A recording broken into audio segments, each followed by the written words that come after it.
Well, we'll be talking, as I say, to Councillor Paul Brandt, Deputy Leader of Liverpool City Council. He'll explain why his council has opted out of the big society. The council can no longer support the initiative as a direct consequence of the government's funding decisions, they said. I'm not sure what they expected, but we'll hear from him. We asked the government, of course, to step up to the plate and have their say, but we were bounced back and forth 5 times between government departments and finally supplied with an anodyne statement, which I suppose I must read. We'll be talking, as I say, to Julia Buttery about the story that women in Britain are the fattest in Western Europe. But here's the good news, still not as big as the Americans. Well, I was in the United States just last week, as you know, and it was striking, shall we say, just the size of your average American woman and man. Here's the facts. The British women are the most overweight in Western Europe. Figures have revealed. Figures have revealed, get it?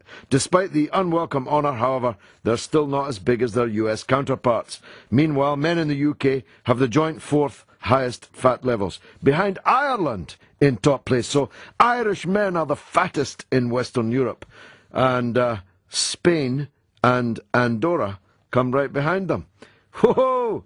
The doc is looking shocked. Why Andorra, though? What's fattening about living in Andorra? We'll be going into all of that.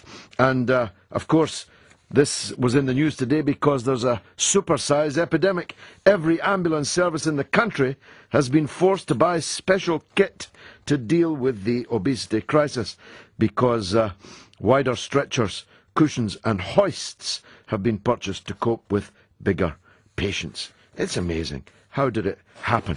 And here's another unwelcome accolade. Britain is one of the most undemocratic countries in Europe. In a new study on democracy in 30 countries, we've come close to the bottom of the table, which is headed by Denmark. Germany is more democratic than us. France, Switzerland. I mean, it's amazing. Belgium is ranked as the 3rd most democratic country in the group, even though it's been without a government for more than 7 months. We'll be going into the reasons for our pathetic achievements in the democracy stakes. And we've just got one step closer to turning man invisible.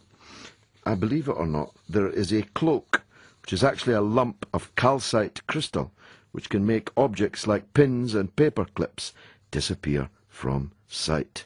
Sceptical? You won't be after you have heard Professor Mikio Kaku, who's not just a theoretical physicist, but as a TV science presenter has the gift of the gab to persuade us.